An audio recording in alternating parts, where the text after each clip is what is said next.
Radhe Radhe everyone, कैसे हो आप लोग। आशा करती हूँ आप सब अच्छे ही होंगे। फ्रेंड्स, आप सभी का स्वागत है छोटे लड्डू गोपाल चैनल में। आज की हमारी वीडियो का टॉपिक होने वाला है अक्षय तृतीया पर लड्डू गोपाल जी की चंदन से सेवा किस प्रकार करें। तो बिना देरी करते हुए वीडियो को स्टार्ट करते हैं। तो देखिए, मेरे लड्डू गोपाल जी सो रहे हैं। सबसे पहले मैं उन्हें जगा दूंगी। देखिए, मैं लड्डू गोपाल जी को सुबह बड़े ही प्रेम भाव से उठाती हूँ। सुबह उन्हें थपकी देती हूँ। जिस प्रकार हम छोटे बच्चों को उठाते हैं ना, पहले उन्हें थपकी देते हैं, उसके बाद उन्हें उठाते हैं, ठीक उसी प्रकार हम अपने प्यारे से लड्डू गोपाल जी को उठाएंगे। उनसे कहेंगे, लाला उठ जाइए, सुबह हो गई है। तो देखिए, मेरे चारों लाला सो रहे हैं, उनको मैं जगा दूंगी। जगाने के बाद अब मैं उनको पानी पिलाऊंगी। फ्रेंड्स, अगर आप लड्डू गोपाल जी को सुबह उठाने के बाद जल पिलाते हो तो आप जल पिला सकते हो। यदि आप जल नहीं पिलाते हो, डायरेक्ट लड्डू गोपाल जी को दूध पिलाते हो तो वो भी पिला सकते हो। लेकिन गर्मियां हैं, मैं लड्डू गोपाल जी को उठाने के बाद उन्हें पानी पिलाती हूँ, क्योंकि ऐसा कहा जाता है जब हम सुबह के टाइम लड्डू गोपाल जी को जल पिलाते हैं ना, तो वह जल लड्डू गोपाल जी का कुल्ले के समान माना जाता है। कहा जाता है सुबह हम लड्डू गोपाल जी को पानी देते हैं ना, ठीक उसी प्रकार होता है जैसे कि अब लड्डू गोपाल जी एकदम फ्रेश हो गए हैं। मैं भी लड्डू गोपाल जी को सुबह उठ के पानी पिलाती हूँ। हम लड्डू गोपाल जी को पानी पिलाते हैं ना, उसमें भी तुलसी दल अवश्य ही होना चाहिए। आप लोग इस बात का ध्यान अवश्य रखें। तो देखिए, जल पिलाने के बाद मैं उन्हें बिठाल दूंगी, क्योंकि आप लोगों को तो पता है बच्चे को हम जब सो के उठाते हैं तो एकदम तो उन्हें स्नान नहीं कराते ना, थोड़ी देर बैठने देंगे जब तक मैं अपने स्नान की तैयारी कर लूँगी लड्डू गोपाल जी को नहलाने के लिए। देखिए, सबसे पहले हम पात्र लेंगे। आप लोग एक बात का अवश्य ध्यान रखें, जिस पात्र में आप लड्डू गोपाल जी को स्नान कराते हो ना, वही पात्र आपको लेना है। आप लोग जिस पात्र में लड्डू गोपाल जी को स्नान कराते हो ना, वह पात्र आपका अलग ही होना चाहिए। आप लोग उन्हें बाकी बर्तनों के साथ यूज़ ना करें। तो देखिए, ये लड्डू गोपाल जी का स्नान कराने वाला पात्र है, जिसमें मैं लड्डू गोपाल जी को रोज़ स्नान कराती हूँ। तो मैं इसमें सबसे पहले स्वास्तिक बना लूँगी, उसके बाद थोड़े से फूल डाल लूँगी। अगर आप लोगों को स्वास्तिक नहीं बनाना, अगर आपको पुष्प डालने हैं डायरेक्ट, तो आप डाल सकते हो, तो कोई परेशानी वाली बात नहीं है। लेकिन मेरा ऐसा भाव है कि मैं स्वास्तिक भी बनाऊँगी, पुष्प भी डालूँगी। पुष्प ठंडे होते हैं, काफ़ी अच्छी महक होती है पुष्पों की, तो मैं लड्डू गोपाल जी के पात्र में वो भी अवश्य डाल दूँगी। अब मैं यहाँ पर अपने लाला को स्नान करने के लिए विराजमान कर दूँगी, क्योंकि अब हम लड्डू गोपाल जी को स्नान कराएंगे ना, तो बारी बारी से मैं लड्डू गोपाल जी को विराजमान कर दूँगी। देखिए, अक्षय तृतीया वाले दिन मंजरी का बड़ा ही महत्व होता है, तो आप लड्डू गोपाल जी को अक्षय तृतीया वाले दिन मंजरी ज़रूर समर्पित करें। आप लोग लड्डू गोपाल जी को मंजरी देना बिल्कुल भी ना भूलें। तो देखिए, मैं यहाँ पर लड्डू गोपाल जी को स्नान कराऊंगी ना, उस पात्र में भी मंजरी अवश्य ही रखूँगी, क्योंकि अक्षय तृतीया का महत्व है मंजरी, तो हम भाई कैसे भूल सकते हैं लड्डू गोपाल जी को समर्पित करना। तो देखिए, ये जो लड्डू गोपाल जी का स्नान वाला जल है, मैं इसमें गंगा जल मिला लूँगी। अगर आप लोग गंगा जल नहीं मिलाना चाहते, अगर आप सादा जल से लड्डू गोपाल जी को स्नान कराना चाहते हो, तो आप करा सकते हो। देखिए, अक्षय तृतीया वाले दिन लड्डू गोपाल जी को पंचामृत स्नान भी कराया जाता है, लेकिन आप लोग कराना चाहते हो पंचामृत स्नान तो आप करा सकते हो, इसमें कोई परेशानी वाली बात नहीं है। लेकिन मैं लड्डू गोपाल जी को पंचामृत स्नान नहीं करा रही हूँ। मैं यहाँ पर लड्डू गोपाल जी को साधारण जल से, उसमें गंगा जल मैंने मिक्स कर लिया है और गुलाब जल भी, तो मैं लड्डू गोपाल जी को इसी जल से स्नान कराऊंगी। देखिए, गर्मियाँ हैं तो हम लड्डू गोपाल जी के स्नान वाला टाइमिंग है वो थोड़ा सा बढ़ा देंगे, क्योंकि गर्मियों में आप लोगों को पता है बच्चों को पानी में नहाना कितना ज़्यादा पसंद होता है। ठीक उसी प्रकार लड्डू गोपाल जी भी हमारे छोटे से नटखट से बच्चा हैं, तो उन्हें भी पानी के साथ खेलना बड़ा ही पसंद है। तो देखिए, मैं इस प्रकार से लड्डू गोपाल जी के साथ पानी से खेलूँगी और उन्हें भी बड़ा आनंद आता है पानी में खेलना। तो मैं यहाँ पर थोड़ी देर उन्हें पानी में ही रहने दूँगी, उनसे कहूँगी अब आनंद कीजिए, पानी में मज़े कीजिए। देखिए, हमारे सर्दियों में तो ऐसा भाव होता है, बस थोड़ा सा लड्डू गोपाल जी को स्नान कराते हैं और हमारा भाव होता है कि हमारे छोटे से लाला हैं, उन्हें सर्दी लग जाएगी, इसलिए हम ज़्यादा लड्डू गोपाल जी को स्नान नहीं कराएंगे और उन्हें वूलन के कपड़े पहना देते हैं। लेकिन गर्मियों में तो लड्डू गोपाल जी को पानी में नहाना कितना ज़्यादा पसंद होता है। आखिर किस बच्चे को नहीं पसंद पानी में खेलना। तो हम लड्डू गोपाल जी को पानी में ही रहने देंगे। उसके बाद अब हम लड्डू गोपाल जी को जल में से निकाल कर उनको अच्छी तरह से पोंछ लेंगे। मेरे प्यारे भक्तों, काफ़ी सारे लोग ऐसा ही गलती कर देते हैं।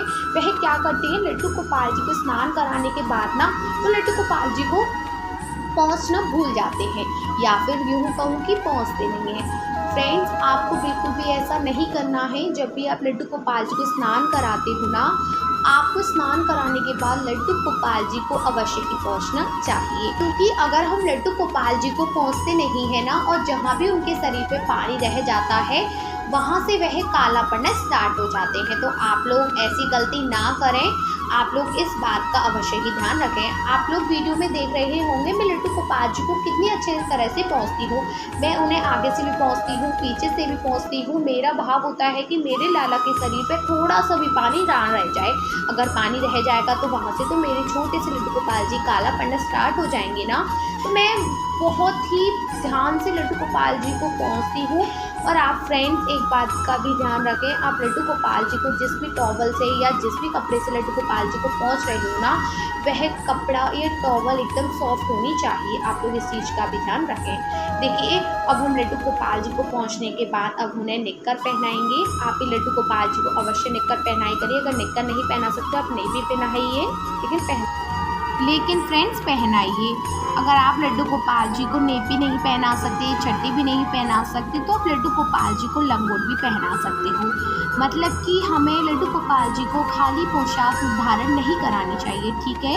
तो फ्रेंड्स, जो हमारी वीडियो का टॉपिक था अक्षय तृतीया पर चंदन से लड्डू गोपाल जी की सेवा किस प्रकार करें, तो देखिए सबसे पहले हम चंदन घोल लेंगे। फ्रेंड्स, एक कटोरी में आप लोगों को चंदन घोलना है। आप लोग वीडियो में देख रहे होंगे मैं किस तरह से चंदन घोल रही हूँ।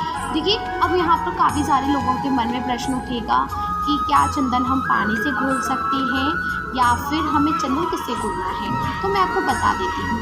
देखिए फ्रेंड्स, हमें चंदन गुलाब जल से घोलना है, क्योंकि गुलाब जल ठंडा होता है और लड्डू गोपाल जी के जब हम शरीर पर लगाएंगे तो उन्हें किसी भी चीज़ का डर नहीं रहेगा, मतलब कि ना एलर्जी का डर रहेगा। उन्हें बड़ा ही ठंडक प्रदान करेगा। आप लोगों को पता है गुलाब ठंडे होते हैं, और बच्चों के तो मोस्टली गर्मी में गुलाब जल हम यूज़ भी करते हैं, तो इसमें कोई परेशानी वाली बात नहीं है। हम लोग चंदन को गुलाब जल से घोल लेंगे। आप लोग वीडियो में देख रहे होंगे इस तरह से हम चंदन को घोल कर एक कटोरी में तैयार कर लेंगे। उसके बाद हम लड्डू गोपाल जी के पूरे शरीर पर चंदन का लेप लगाएंगे।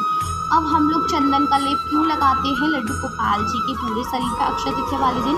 फ्रेंड्स, अक्षय तृतीया वाले दिन हम लोग लड्डू गोपाल जी को चंदन अवश्य लगाएंगे। आप लोग भी प्लीज़ अपने लड्डू गोपाल जी को चंदन की सेवा अवश्य ही दें। देखिए, चंदन ठंडा होता है और आप लोगों को पता है गर्मियाँ अधिक है। जो चंदन होता है वह लड्डू गोपाल जी को ठंडक देगा और लड्डू गोपाल जी को गर्मी कम लगेगी। तो हम लोग लड्डू गोपाल जी की सेवा किस रूप में करते हैं? बाल स्वरूप में करते हैं ना। अब हम उनकी पूरी देखभाल करेंगे कि हमारे छोटे से लाला को ठंड ना लगे। तो अब हम गर्मियों में तो उन्हें ठंडी ठंडी सेवा ही देंगे ना, ठीक है। तो आप लोग लड्डू गोपाल जी को चंदन अवश्य ही लगाएं।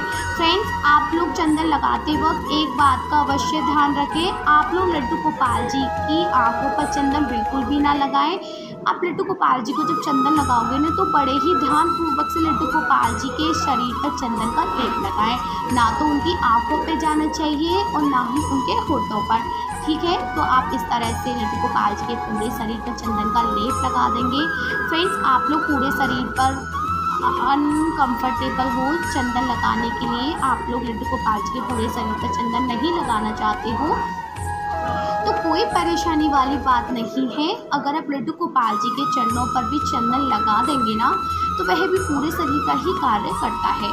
तो आप लोग पूरे शरीर पर लड्डू गोपाल जी के चंदन नहीं लगाना चाहते हो तो आप लड्डू गोपाल जी के चरणों पर भी चंदन का लेप लगा सकते हो, ठीक है। इसमें कोई परेशानी वाली बात नहीं है। अब यहाँ पर काफ़ी सारे लोग ये भी सोचेंगे कि हम चंदन कौन सा इस्तेमाल करें लड्डू गोपाल जी को लगाने के लिए। देखिए, आप चंदन कोई सा भी इस्तेमाल कर सकते हो, लेकिन आपको याद रखना है जो भी हम चंदन इस्तेमाल करेंगे ना, वो एक्सपायर नहीं होना चाहिए। और इस चीज़ का भी ध्यान रखें, लड्डू गोपाल जी को उससे कोई भी हानि नहीं होना चाहिए। आप लोग इस चीज़ का भी बेहद ध्यान रखें जब भी हम लड्डू गोपाल जी की सेवा करते हैं ना। जो भी चीज़ हम लड्डू गोपाल जी की सेवा में इस्तेमाल करने के लिए लाते हैं उसे एक बार आप बिल्कुल चेक कर लीजिएगा, ठीक है। देखिए उसके बाद लड्डू गोपाल जी के पूरे शरीर पर मैं इस तरह से चंदन का लेप लगा दूँगी। आप लोग वीडियो में देख रहे होंगे मैंने लड्डू गोपाल जी की आंखों पर बिल्कुल भी चंदन नहीं लगाया है, उनके पूरे शरीर पर तो मैंने चंदन का लेप लगाया है क्योंकि उन्हें अच्छा लगेगा, ठीक है। तो देखिए पीला चंदन लगाने के बाद अब मैं यहाँ पर लाल चंदन भी घोल लूँगी एक कटोरी में। तो देखिए इस तरह से हम जो लाल चंदन है उससे लड्डू गोपाल जी के आँखों के ऊपर छोटी छोटी बिंदी रख देंगे, तिलक लगा देंगे और बाजूबंद बना देंगे। जो भी आपको लड्डू गोपाल जी को लगाना है तिलक, जिस भी रूप में आपको शेप देनी है इस तरह से आप लगा सकते हो, ठीक है। फ्रेंड्स अगर आपके पास में लाल चंदन नहीं है तो कोई बात नहीं, आप पीले चंदन का भी इस्तेमाल कर सकते हो, ठीक है। फ्रेंड्स साल में सिर्फ एक दिन ऐसा आता है जिस दिन बिहारी जी के चरणों के दर्शन कराए जाते हैं। अब वो दिन कौन सा है? वो दिन है मेरे प्यारे भक्तों अक्षय तृतीया का। हाँ फ्रेंड्स, अक्षय तृतीया वाले दिन ही बिहारी जी के चरणों के दर्शन कराए जाते हैं और बिहारी जी के पैरों में पायल भी पहनाई जाती है। तो फ्रेंड्स हम भी अपने छोटे से प्यारे लड्डू गोपाल जी को पायल धारण कराएंगे क्योंकि वो भी तो भगवान श्री हरि विष्णु नारायण का बाल स्वरूप है। हम लोग उनकी बच्चे के रूप में सेवा करते हैं, हम उन्हें अपना बच्चा मानते हैं, लेकिन फ्रेंड्स है तो वो भी भगवान ही ना। यह हमारा भाव है, ये हमारा उनके प्रति प्रेम है कि हम उन्हें बच्चा मानते हैं और बच्चे की तरह उनकी सेवा करते हैं। लेकिन हम लोग एक बात तो नहीं भूल सकते ना कि है तो वो भगवान ही। तो हम भी अपने छोटे से प्यारे लड्डू गोपाल जी को पायल अवश्य ही धारण कराएंगे। तो आप लोग वीडियो में देख सकते हो मैं लड्डू गोपाल जी को पायल धारण कराऊंगी। फ्रेंड्स आप लोग लड्डू गोपाल जी को चंदन की सेवा अक्षय तृतीया वाले दिन अवश्य ही दें। अब आप ये मत सोचेंगे कौन से चंदन से दें, लेकिन आप लड्डू गोपाल जी को जो भी आपका मन करे उस चंदन से आप लड्डू गोपाल जी को सेवा दे सकते हो, ठीक है। लेकिन आपको अवश्य ही अक्षय तृतीया वाले दिन सेवा देनी होती है। फ्रेंड्स चंदन कई प्रकार का आता है, एक तो आता है सूखा चंदन, एक आता है गीला चंदन, एक आता है लकड़ी वाला, एक आता है जिसे हम लोग पीस के लगाते हैं ना वो वाला चंदन, एक आता है बट्टी वाला चंदन। फ्रेंड्स मार्केट में कई कई प्रकार के चंदन है और कई कई प्रकार के उनके नाम है। जो भी आपको अवेलेबल हो, जो भी आपको सूट करे, जो भी आपकी इच्छा करे उस चंदन से आप लड्डू गोपाल जी को सेवा दे सकते हो, ठीक है। लेकिन आपको फ्रेंड्स मैं बार बार कह रही हूँ अक्षय तृतीया वाले दिन लड्डू गोपाल जी को सेवा अवश्य ही देनी चाहिए, ठीक है। कुछ भी नहीं है, चंदन से पूरे शरीर पर लड्डू गोपाल जी का लेप करना है। बस हम लोगों को आँखें और होंठ बचाने हैं, बस इसी चीज़ का आपको ध्यान रखना है, बाकी आप पूरे शरीर पर लगा सकते हो। फ्रेंड्स काफ़ी सारे भक्तों को यह बात पता नहीं है तो मैं आपको बता देती हूँ। मेरे प्यारे भक्तों अक्षय तृतीया वाले दिन लड्डू गोपाल जी को मंजरी भी समर्पित की जाती है, तो आप लोग भी लड्डू गोपाल जी को मंजरी ज़रूर समर्पित करें क्योंकि हमारे ठाकुर जी को बड़ी प्रिय है तुलसी जी। तो आप लोग लड्डू गोपाल जी को जब स्नान कराते हो तब भी आप उन्हें मंजरी समर्पित कर सकते हो, भोग लगाओ तब आप लड्डू गोपाल जी को मंजरी समर्पित कर सकते हो और आप लड्डू गोपाल जी का मंजरी से श्रृंगार भी कर सकते हो। अगर आप लोग मंजरी से लड्डू गोपाल जी का श्रृंगार नहीं करना चाहते ना तो कोई बात नहीं, आप लोग तुलसी से भी लड्डू गोपाल जी का श्रृंगार कर सकते हो। लेकिन फ्रेंड्स हमें अक्षय तृतीया वाले दिन लड्डू गोपाल जी का तुलसी या फिर मंजरी कुछ ना कुछ ज़रूर ही समर्पित करनी चाहिए। बड़ा ही महत्व होता है लड्डू गोपाल जी को जो भी उस दिन मंजरी या फिर तुलसी समर्पित करता है। तो आप लोग ज़रूर ध्यान से इन दोनों चीज़ों में से जो भी आपको मिल जाए वह लड्डू गोपाल जी को ज़रूर ही समर्पित करें। अब आपको दोनों ही चीज़ मिल जाती है, अब आपके पास दोनों ही चीज़ है, मंजरी भी है और तुलसी भी है। तो फ्रेंड्स आप दोनों ही चीज़ लड्डू गोपाल जी को समर्पित कर सकते हो, इसमें कोई परेशानी वाली बात नहीं है क्योंकि हमारे ठाकुर जी को तो बड़ी प्रिय है तुलसी रानी, ठीक है। फ्रेंड्स, चंदन का लेप लगाने के बाद अब हम लड्डू गोपाल जी का श्रृंगार करेंगे। फ्रेंड, जो हमने चंदन का लेप लगाया है ना, उसके बाद हम लड्डू गोपाल जी को पोशाक धारण नहीं कराएंगे। आप लोग लड्डू गोपाल जी को नेपी पहना सकते हो, नेकर पहना सकते हो, लंगोट पहना सकते हो, तीनों में से कुछ भी चीज़ आप लड्डू गोपाल जी को धारण करा सकते हो। लेकिन हमने लड्डू गोपाल जी को चंदन की सेवा दी है, तो हम लड्डू गोपाल जी को पोशाक धारण नहीं कराएंगे। अगर आप लोग लड्डू गोपाल जी को पोशाक धारण कराना चाहते हो ना, तो आप लोग लड्डू गोपाल जी को कॉटन की पोशाक धारण करा सकते हो। लेकिन फ्रेंड्स, आप लोगों को लड्डू गोपाल जी को हैवी ड्रेस बिल्कुल भी नहीं पहनानी है। आप लोग इस बात का ध्यान रखें। देखिए, अब हम लड्डू गोपाल जी का श्रृंगार करेंगे, तो श्रृंगार भी बिल्कुल हैवी नहीं होना चाहिए, बिल्कुल हल्का श्रृंगार करेंगे हम लड्डू गोपाल जी का, क्योंकि आप लोगों को पता है बच्चों को वैसे भी गर्मियों में ज्वेलरी ज़्यादा पसंद नहीं होती है, और ना ही हम बच्चों को ज़्यादा हैवी कपड़े पहनाते हैं। तो आप लोग भी लड्डू गोपाल जी को दोनों ही चीज़ बिल्कुल हैवी ना पहनाएं, ना श्रृंगार ना ही पोशाक। तो देखिए, मैं यहाँ पर सिंपल सी वैजंती माला पहनाऊंगी और तुलसी माला भी लड्डू गोपाल जी को अवश्य ही पहनाऊंगी, क्योंकि अक्षय तृतीया वाले दिन तो भाई तुलसी का अधिक महत्व है। तो हम कैसे भूल सकते हैं लड्डू गोपाल जी को तुलसी की माला पहनाना। अगर आप लोगों के पास में वैजंती की माला नहीं है तो कोई बात नहीं, आप तुलसी की माला भी लड्डू गोपाल जी को पहना सकते हो। ठीक है, माला पहनाने के बाद अब हम उनको मुकुट धारण कराएंगे। तो देखिए, मैं यहाँ पर लड्डू गोपाल जी को बाल नहीं लगाऊंगी, क्योंकि बालों में गर्मी लगती है। तो मैं यहाँ पर लड्डू गोपाल जी को साधारण सा मुकुट लगा दूंगी। अगर आप लड्डू गोपाल जी को मुकुट नहीं लगाना चाहते तो आप पगड़ी पहना सकते हो। पगड़ी भी नहीं पहनाना चाहते तो आप लड्डू गोपाल जी को जो साफर टाइप आता है वो भी आप लड्डू गोपाल जी को बांध सकते हो। ठीक है, जो भी आपकी इच्छा करे, जो भी भाव करे लड्डू गोपाल जी का श्रृंगार करने का, उस तरह से आप लड्डू गोपाल जी का श्रृंगार कर सकते हो। लेकिन फ्रेंड्स, आपको याद रखना है कि हमें लड्डू गोपाल जी का हैवी श्रृंगार नहीं करना है गर्मियों में, और ना ही हैवी ड्रेसेस पहनानी है लड्डू गोपाल जी को गर्मियों में, क्योंकि हमारे लड्डू गोपाल जी बच्चे हैं, और बच्चों को तो आप लोगों को पता है कितनी ज़्यादा गर्मी लगती है।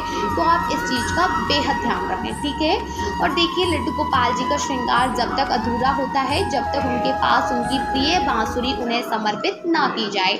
तो हम लोग कैसे भूल सकते हैं लड्डू गोपाल जी को बांसुरी समर्पित करना। तो हम लड्डू गोपाल जी को बांसुरी भी अवश्य दे देंगे। फ्रेंड्स, ऐसा कहा जाता है बांसुरी में श्री राधा रानी का वास होता है। आप लोगों को तो पता ही है कि हमारे नटखट छोटे से ठाकुर जी कितने दीवाने हैं राधा नाम के, तो उन्हें बांसुरी भी आप अवश्य समर्पित करें। ठीक है, तो देखिए, इस तरह से हमारे लड्डू गोपाल जी का श्रृंगार पूर्ण हो जाएगा। आप लोग वीडियो में देख रहे होंगे, मैंने बिल्कुल भी हैवी मेकअप नहीं किया है लड्डू गोपाल जी का। आप भी लड्डू गोपाल जी का गर्मियों में हैवी मेकअप ना करें। ठीक है, तो देखिए, मेकअप करने के बाद अब हम उनको उनके स्थान पर विराजमान कर देंगे। विराजमान करने के बाद अब हम उनको पुष्प समर्पित करेंगे। फ्रेंड्स, फूल ठंडे होते हैं और फूलों की महक तो हमारे लड्डू गोपाल जी को अधिक प्रिय है, तो हम उनको पुष्प भी ज़रूर समर्पित करेंगे। फ्रेंड्स, गर्मियों में आपने देखा होगा राधा वल्लभ मंदिर में जितने भी मंदिर होते हैं वहाँ पर फूलों की सेवा दी जाती है। वह सेवा क्यों दी जाती है? क्योंकि फूल ठंडे होते हैं और फूलों की महक इतनी ज़्यादा अच्छी होती है ना कि गर्मियों में ठंडी चीज़ों की जितनी सेवा दी जाए ना उतना कम है। तो आप भी लड्डू गोपाल जी को पुष्प ज़रूर समर्पित करें। आप फूल कोई भी समर्पित कर सकते हो, जो भी आपकी इच्छा करे। ठीक है, पुष्प समर्पित करने के बाद अब हम लड्डू गोपाल जी की आरती करेंगे। फ्रेंड्स, आपको आरती में कोई भी चेंजेस नहीं करना है। जो भी आप डेली में आरती करते हो ना, वही आपको आरती करनी है। ठीक है, आरती में नो चेंजेस। जो आपको अच्छी लगे, जो आपका भाव है करने का, आप वह आरती कर सकते हो। आरती करने के बाद आरती सभी भगवान को समर्पित करेंगे। आरती समर्पित करने के बाद अब हम उनसे हाथ जोड़कर क्षमा याचना मांगेंगे कि प्रभु, जो भी हमारी पूजा में गलती हुई हमसे वो माफ़ करें और हमारी पूजा को स्वीकार करें। देखना, हमारे प्रभु बड़े ही दयालु हैं, वह हमारी गलती को माफ़ करेंगे और वह हमारी पूजा को स्वीकार करेंगे।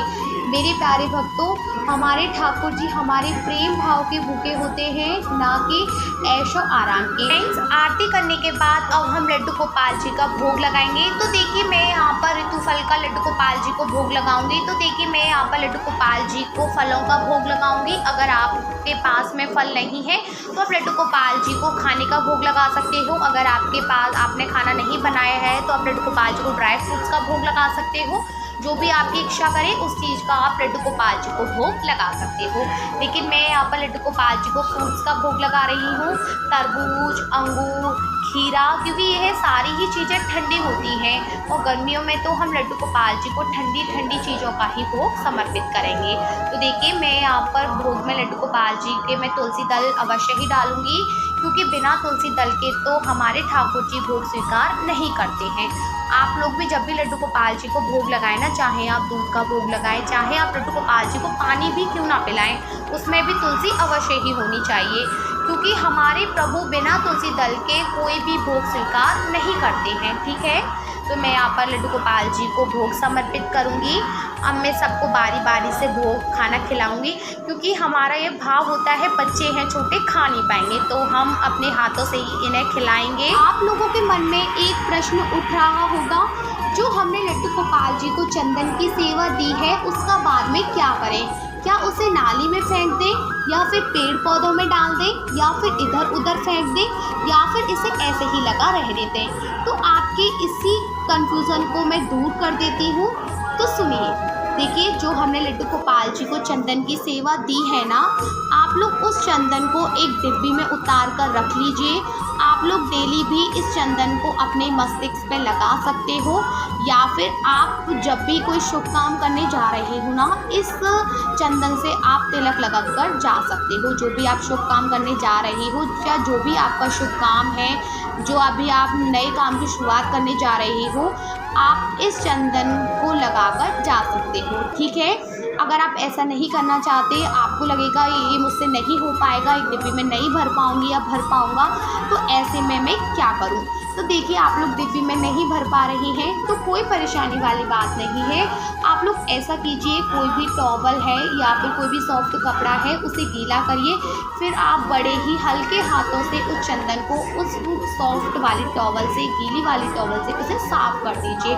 लेकिन फ्रेंड्स आपको याद रखना है, जब आप लड्डू गोपाल जी को चंदन हटाएंगे ना, तो उनकी आंखों में बिल्कुल भी चंदन नहीं जाना चाहिए। ठीक है, या तो आप डिब्बी में रख सकते हो चंदन को, या फिर आप गीली टॉवल से उसे साफ कर सकते हो। ठीक है, लेकिन आपको ना तो वह चंदन नाली में फेंकना है, ना ही पेड़ पौधों में फेंकना है, और ना ही इधर उधर फेंकना है, क्योंकि यह भगवान का प्रसाद होता है। प्रसाद तो आप लोगों को पता ही है कि इधर उधर नहीं फेंका जाता है।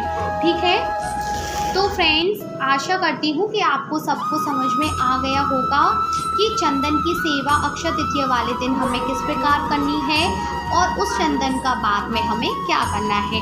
तो आपको वीडियो अच्छी लगी हो तो प्लीज़ वीडियो को लाइक करें, और वीडियो आपके लिए थोड़ा भी यूजफुल हो तो प्लीज़ वीडियो को शेयर करना बिल्कुल भी ना भूलें। और छोटे लड्डू गोपाल चैनल को जिसने भी अभी तक सब्सक्राइब नहीं किया है तो वो भी प्लीज़ चैनल को सब्सक्राइब कर लें।